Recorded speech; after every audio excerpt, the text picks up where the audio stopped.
streaming live, tackling the topics everyone's talking about online. Share, engage, interact. This is Newsfeed Now. And a good Tuesday, too. Welcome into Newsfeed Now. I'm your host, Aaron Nolan. Over the next 20 minutes, we'll take a journey of some of the hottest stories online, then we'll take it a step further. Let's start with some politics. 2020 quickly approaching. Right now, as many as 10 Democrats lining up to take on President Donald Trump. And Trump is not taking it easy. Last night, the president in El Paso, Texas, talking to thousands. And, you know, being so close to that U.S.-Mexico border, talks about the wall were there. Andy Rose reports. We need the wall, and it has to be built, and we want to build it fast. Walls save lives. President Trump is not mincing words during his first rally of 2019. With a new message on his border wall proposal. Now, you really mean finish that wall, because we built a lot of it. Finish that wall. Not far from where the president was speaking, protesters opposing the border wall marched through the streets, pushing their own message. United, we'll never be divided. United, we'll never be divided. Joined by possible Democratic presidential candidate Beto O'Rourke. Oh, this is inspiring. This is the border standing up for itself. This is El Paso telling our story. No one can tell it better than we can. After the march through the streets, O'Rourke spoke at his own anti-wall rally, dueling the president's. That walls do not save lives. Walls end lives. Let's own this moment and the future and show the country there is nothing to be afraid of when it comes to the U.S.-Mexico border. I'm Andy Rose reporting. All right, so there you have it. That's the news. But we've got team coverage as we continue here on Newsfeed Now. Drew Petrimoulx is in Washington, D.C. with reaction from lawmakers. Wes Rappaport was at last night's event, has more from the Lone Star State. Let's start with Drew in Washington. What is the response? What has been the response to last night's event? And what is possible legislation happening with the wall, Drew? From any rally that involves President Trump, the people who like President Trump like the rallies. The people who don't like him think they're despicable, and I don't think anything that changed last night. I think what the big news here in Washington is the possibility of a deal on border security. What we hear late last night is that there was a deal that was reached in principle between this bipartisan committee of lawmakers seeking to find some sort of a deal. And now basically you have the Washington spin mode going on with both sides trying to spin this as a win for their side. Now, you are going to talk to some Washington politicians from what I've heard in the South about the wall. Tell me a little bit about that conversation, what you expect to learn. Well, I'm going to be speaking with a conservative Republican congressman who was a member, excuse me, of this committee. He's a major supporter of President Trump and a proponent of building the wall. What we're hearing about the details is that there's about $1.4 billion for 55 miles of new border fencing, border wall, whatever you want to call it. Now, that's not the $5.7 billion that President Trump wanted, but it's not zero, which many Democrats were advocating for. You have leadership in both parties, which is key here, saying that, urging their members to support this deal. Key, we haven't heard from the president yet. There are members of the conservative right, talk radio type, influential people on social media that are criticizing this. There are people on the left, progressive presidential candidates and people from the progressive side of you who say they won't support it. So it's going to be very key here to see where the president comes down. Of course, we're up on a tight deadline here because if there is no deal, we face a possible another government shutdown on Friday. All right, Drew Petrimoulx reporting. It seems like maybe bipartisanship, maybe somewhere a compromise might happen. Drew, we appreciate that from Washington, D.C. Let's go back to this event and bring in Wes Rappaport, who is on the road right now. He covers politics from the state capitol in Austin. Wes, last night, I want to get your impressions of what folks heard and your impression of how it was received from President Trump there in El Paso. Well, Aaron, I'll tell you what, the initial perception is, I mean, of course, the president is when he's at these rallies, this is where he's most comfortable. He's talking to a crowd of supporters. The cameras are much further back. He's not being asked questions by the press. He's on home turf, so to speak. Yep. Everybody who's in there wants to be there. They want to, hear and see what he has to say there. So crowd of several thousand who obviously support what he's doing, and he feeds off of that. Everybody in there was saying, anytime he would say, well, here's what the Democrats say, or here's what my critics say, then he would jump right in and say, but you people like this, right? And so he wants that validation. He wants that kind of reaffirming attitude from his audience, and that's what he got last night. Wes, this was not an event that was void of controversy. A man wearing a Make America Great hat again, I think we're taking a look at the video that you shot, jumped into the media area, knocked over cameras, yelling, "Blank the media." You were pretty close to this. What was your first thought, and were you ever concerned for your own safety? Because I've been in those areas, and we in the media somewhat feel safe in that area.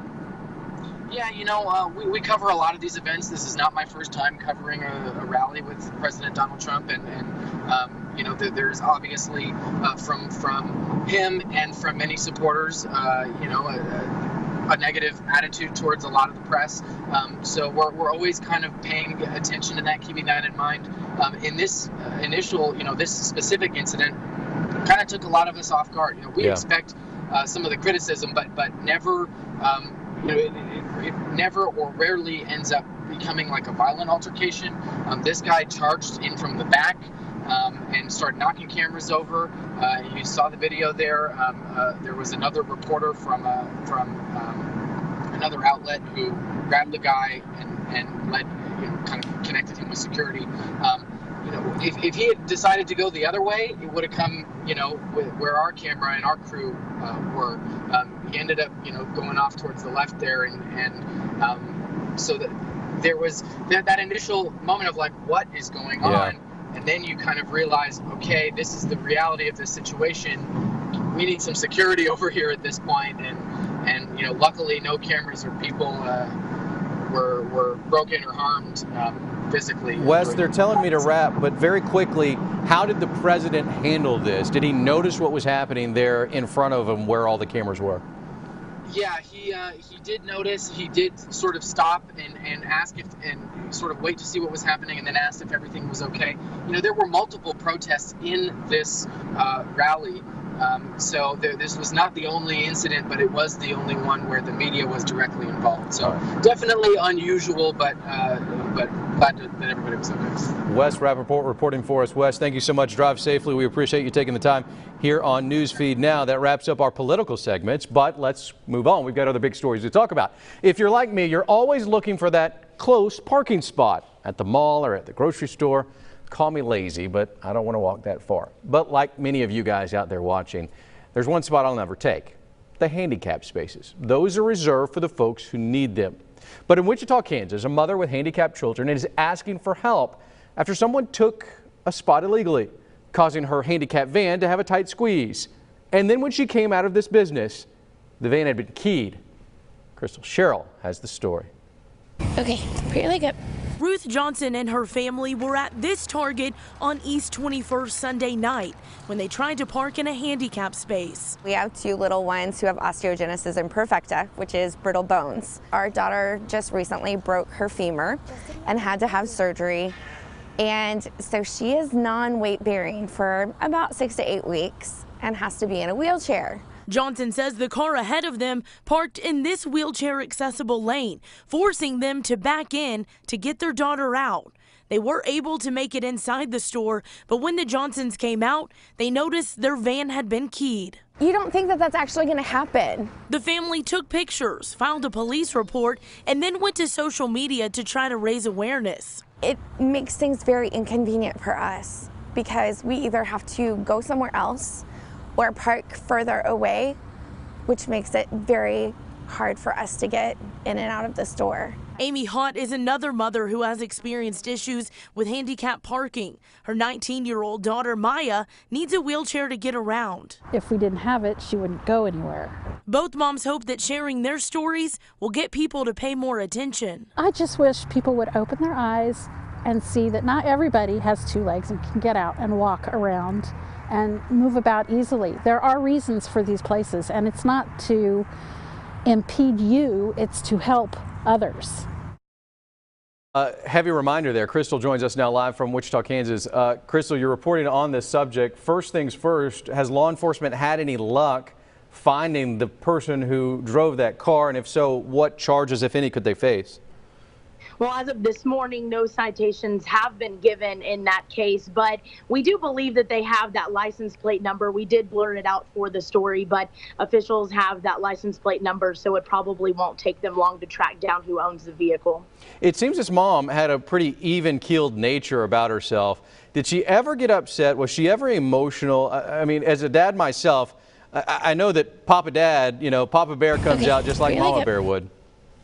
For sure. She choked up a few times during the interview and had a few pauses. You could tell she was upset, especially having to go through something like that and your car being keyed. It's hard enough to be a parent of someone who's in a wheelchair and to have to deal with that just going to Target. It's making it even more difficult. What are law enforcement agencies in your neck of the woods in Kansas saying about this? This isn't a subtle reminder. This is a pretty heavy-handed reminder. Don't do this. If you don't have the placard, don't park there. Yeah, law enforcement here in Wichita, they have a special group of citizens made up of about 20 people who live here. They go around, they take photos of people who were illegally parked in those handicapped spaces, and they actually testify in court against those violators. So they're really cracking down on this type of thing here in Wichita. Krystle Sherrell reporting for us live in Wichita. Krystle, thank you so much. Keep us informed. If anything happens there, we'll definitely report on it. Krystle, again, thank you so much. The flu is more than just a time of year. Look, folks, it's real. Last year, 900,000 people in America were hospitalized. 80,000 died because of the flu. Right now, it seems this year's version of the virus is picking up steam. In Kansas, where Krystle was just reporting, new rules say kids must stay out of school for 7 days if they have the flu. So you might be glad to hear there's a promising new flu drug that has all you need in just one dose, and it could cut the length of the illness by 2 days. Rebecca Butcher has more. It's a one-dose therapy, which for people that have a hard time taking medications, more expensive, of course, to have a one pill, so you pay a little bit for the convenience of that. Well, sniffling, sneezing, congestion, and coughs, all signs you could have the flu. It's caused Tempton Rosemark Academy and McNary, as well as Hardeman County school closures. Now, the new drug, Xofluza, is available as an option, which was just approved by the FDA in late October. You need to start the medications not too long after you get sick, and so ideally within 48 hours of symptom onset. Xofluza works by cutting the illness down by a day or 2 days total, and according to Dr. Stephen Throkell, decreasing any complications. We traveled to Byhalia, Mississippi, where a pharmacist there tells us that they have the new drug actually in stock and that they've seen about 200 prescriptions for people suffering from flu-like symptoms. We have the new medication in stock, but we have yet to fill a prescription for it. A lot of prescribers are still writing for Tamiflu. And for those who want to continue taking what they are already familiar with, I asked the doctor how Tamiflu, the more commonly prescribed drug, stacks up against it. Xofluza is a perfectly good drug. It's particularly helpful to us when we're really worried about somebody getting the medicines down twice a day for 5 days. All right, let's bring in Rebecca, who is reporting on this for Newsfeed Now from Memphis. Rebecca, this is a serious solution to what we know is a deadly problem. How high is the hope right now surrounding this possible new drug? Yeah, I would say this is a very good drug. I spoke to some doctors about it. I think you guys showed the package. This isn't more effective. The healthcare providers that I spoke with told me, but it's a different option basically for people who perhaps may be facing maybe complications where they don't want to take more than a couple of doses. For Xofluza, you can just take one dose within 48 hours, cut the duration of your illness by 2 days. So that's definitely good. That's definitely new. And basically the main difference is with other options such as Tamiflu, you've got to take it maybe twice or more a day over a longer period. So, so yeah, I think it's promising. Well, looking at the numbers, Rebecca, 900,000 people hospitalized last year. 80,000 died last year during the flu season of 17 to 18. And this 18 to 19 flu seems to be picking up steam right now. From those medical professionals, what was their fear? What was their thought process on where we are right now on this year's strain of influenza? I know I can speak here for in Memphis. Basically, we get a higher peak season a little later as opposed to December when you would expect it. It's more so around February. That's very odd. So they really want to stress that everyone take all the precautions they can. They're really, of course, pushing the flu shot. I know some people in certain communities, you just don't get the flu shot. A lot of people just don't get it. I know here in Memphis, it's not common throughout the city, but they really want to stress that flu shot to decrease your chances. I want to share one thing. The Dr. Thibodeaux said that the worst in history here, the flu, the worst symptoms that people got from the flu shot were by far nowhere as detrimental as the actual flu, those symptoms that you get. So they really want to stress the flu shot. And then just normal everyday things, washing your hands, kind of coughing like this to really protect yourself out there. Yeah, that's a great point. A lot of us who don't get the flu shots, anybody who doesn't get the flu shot, they have that concern. Well, I'm going to get sick anyway. Very good points. Right. And you mentioned as well, make sure you dab when you cough, right? Exactly. All right. Be stylish with it and stay we healthy. appreciate it. You taking the time here on Newsfeed Now. Have a fantastic day. Finally, Halloween in February. Yeah, that's the case down in Palestine, Texas, as paranormal experts are coming to check out the old Anderson County Jail. A jail that's haunted? No thanks, but it seems about right. Matt Thibodeaux takes us on a tour. Friday night was a cold and dreary night outside the old Anderson County Jail in Palestine, the perfect setting to see some paranormal activity. It has a lot of activity, and we're hoping to get some good stuff tonight. The current owners bought the building back in 2012. The number one question we get asked is it haunted? And of course we have to tell the truth. Yes, it's very active. Guests entered the historic building in hopes of seeing what goes bump in the night. Is there anybody here with us right now? The ghost hunters used both high-tech and traditional means of spotting spirits still inside the walls. So is there anybody here with us this evening? All hoping to catch something eerie. Some disembodied voices, footsteps, banging, and we use trigger objects like cigarettes and different things that the inmates at that time would have wanted. But it wasn't just a night of ghost hunting. Everyone who came also spent the night in a jail cell. We told everybody we were going to spend the night in jail, and they wanted to know what we did.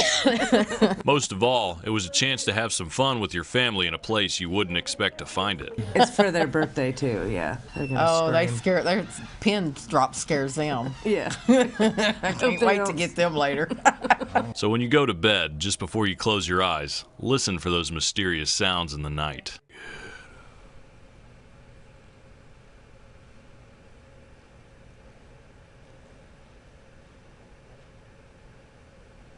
Our ghost hunter, Matt Thibodeaux, joins us now. Matt, let me go over a couple of things that I read here in your script. Some disembodied voices, and we told everybody we were going to spend the night in jail and they wanted to know what we did. So I got to ask right now, are we saying haunted or hoaxed? I guess it just depends on who you ask and depends on what you're looking for, really. If you saw the video, there's a guy has a little white noise machine which let him see some, or excuse me, hear some strange sounds. But if you think you're hearing voices, maybe you are. If you're a sound engineer, maybe you're just hearing static. But I guess it's all up for interpretation. Okay, but what did you take away from this? Tell me, were there ghosts in this jail? Well, I don't want to ruin the fun for everybody, but I just think it was a really neat building. It was built back in the 30s. It was kind of neat walking around there. I didn't think it was haunted, and like they said in Ghostbusters, I ain't afraid of no ghost. I can appreciate that. Did you stay in jail that night? No, I didn't. I actually had to drive back to Nacogdoches from Palestine. That's about an hour and 10-minute drive, and it was already late and sleeting, so I kind of wanted to get home. Would you have stayed in that jail with all of those ghost hunters? It's funny you ask. There's people actually paid for tickets to go stay the night there, and I've got to imagine it's probably the only time in history people have actually paid to spend the night in jail. So I was kind of like, you know what? I think I enjoy my bed a lot more than a little metal mat that I could put a sleeping bag on. All right, before you go, I want to go back to this disembodied voices. What do those sound like? That's a good question.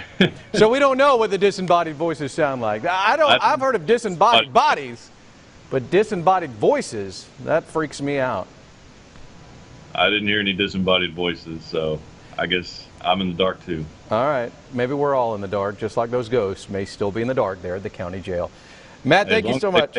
They can stay there. Okay, yeah, I don't blame you. I don't blame you. They can definitely stay there. Thank you so much. We appreciate that. Before we go, I'm going to give our producer, Matt Sewell, one chance. Matt, you're an actor. What is a disembodied voice? What does it sound like? Ooh. How is that disembodied exactly? I don't know. I'm not a ghost expert. Well, you should have done your research. Well, I am saying it is not haunted. That's what I'm going with. But I still would never stay in jail there. Ever. No, thank you. That is the Tuesday edition of Newsfeed Now. Thank you so much for joining us over the last 20 minutes. We're going to do it again on Wednesday, so make sure you set your alarm clock and join us right back here on your smartphone. See you tomorrow, folks.